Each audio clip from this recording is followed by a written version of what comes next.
अस्सलामुअलैकुम, welcome to student tube. आज के इस लेक्चर में हम बायोलॉजी के एक और टॉपिक यानी कि फर्स्ट चैप्टर हमारा चल रहा है। इसका टॉपिक है carriers in biology. The carrier of student is subject to obtain a degree. The students who have chosen the biology, they can plan to adopt some as a career in the following fields. तो कुछ यहाँ पर carriers दिए हुए हैं जो कि biology का स्टूडेंट बायोलॉजी पढ़ने के बाद इनको में से किसी भी कैरियर को चूज़ कर सकता है। तो सबसे पहले है medicine and surgery. Medicine deals with the diagnosis and treatment of diseases and surgery deals with repair, replacement और रिमूवल द अफेक्टेड ऑर्गन, यानी कि डॉक्टर कह लें आप इसे।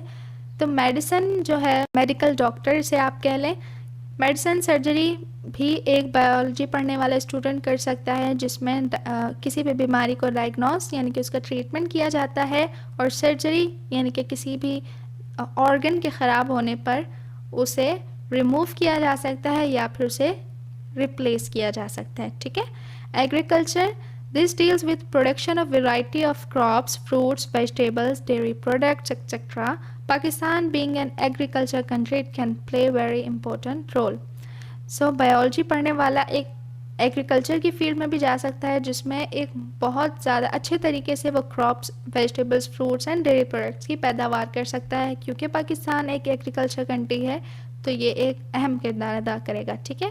फिर है हॉर्टिकल्चर। हॉर्टिकल्चर जो होता है वो एग्रीकल्चर की शाख होती है, in which work is carried out for the development of new varieties of plants and their products. यानी कि हॉर्टिकल्चर में जीन्स के चेंजेस करके, जिस तरह से हमने पिछले लेक्चर्स में पढ़ा था, जीन्स में तब्दीली लाकर जो साइंटिस्ट जो है वो new plants and new products variation करते हैं, तो ये तमाम चीज़ें भी एक बायोलॉजी पढ़ने वाला कर सकता है इन हॉर्टिकल्चर में। फिर है forestry. Forests are source of biodiversity of plants and animals of many kind which there live. Forestry को भी एज अ करियर चूज़ किया जा सकता है जिसमें आप जो मौजूदा जंगलात हैं उसकी हिफाजत करते हैं ताकि उसमें जितनी भी स्पीशीज़ हैं वो सलामत रहें, और साथ ही न्यू जंगलात लगाए जाते हैं, न्यू फॉरेस्ट्री की जाती है ताकि एनवायरनमेंट के लिए वो बेनिफिशियल रहे। फिर है farming. In this profession, the development of different kinds of farms takes place, such as fish farm, cattle farm, poultry farm, etc. New technologies are used for the production of animals as source of meat and milk, leather, wool, etc.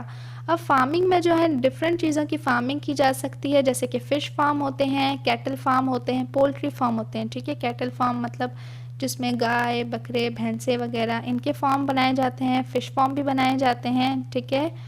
Poultry farm मतलब मुर्गियों, अंडे, इनसे related जो भी businesses होते हैं। फिर इसके बाद न्यू टेक्नोलॉजीज़ को यूज़ करते हुए इनकी प्रोडक्शंस में इजाफा करना भी फार्मिंग का हिस्सा होता है, जिससे क्या होता है जो मीट का जो सोर्स है वो बढ़ सकता है। अब कैटल फार्म में अगर न्यू टेक्नोलॉजीज़ इस्तेमाल की जाएंगी तो फिर क्या होगा, मीट का सोर्स बढ़ेगा। ठीक है। साथ ही मिल्क, फिर लेदर एंड वूल, क्योंकि जो गाय, बकरे, भैंसें वगैरह होती हैं उनकी जो स्किन है वो लेदर का काम करती हैं, वूल का काम करती हैं। ठीक है। और मिल्क और मीट मतलब कि फार्मिंग एक बायोलॉजिस्ट जब फार्मिंग करेगा तो वो डिफरेंट न्यू टेक्निक्स को यूज़ करते हुए अपनी पैदावार में इजाफा कर सकता है। ठीक है। फिर है animal husbandry. This profession is part of agriculture science. ये भी एग्रीकल्चर साइंस की एक शाख है। It deals with the care and breeding of animals which are beneficial for man. इस प्रोफेशन में क्या होता है कि जो बायोलॉजिस्ट होता है वो एनिमल्स की पैदावार यानी कि एनिमल्स की नस्ल बढ़ाने, उनकी अच्छे से केयर करने, इस पे फोकस होता है, वो इसका करियर होता है, और ये भी इंसानियत के लिए काफ़ी फ़ायदेमंद है। फिर है fisheries. This profession deals with the increased quantity and quality of fish production. Fish is one of the best source of protein. अब फिशरीज़ जो है ये भी एक प्रोफेशन है जिसमें फ़िशेस की जो प्रोडक्शन है उसमें किस तरह से इजाफा किया जाए, क्वांटिटी वाइज भी और क्वालिटी वाइज भी। और फ़िश जो है वो एक प्रोटीन का बहुत बड़ा सोर्स है, यानी कि फ़िश में जो है प्रोटीन काफ़ी मिकदार में पाई जाती है, so it's healthy. Biotechnology, this is very important and sensitive profession. It deals with manipulation of gene to produce valuable chemical product such as insulin, growth hormones, interferon, etc. from bacteria as well as others. अब biotechnology जो है वो एक बहुत ही ज़्यादा important and sensitive profession है।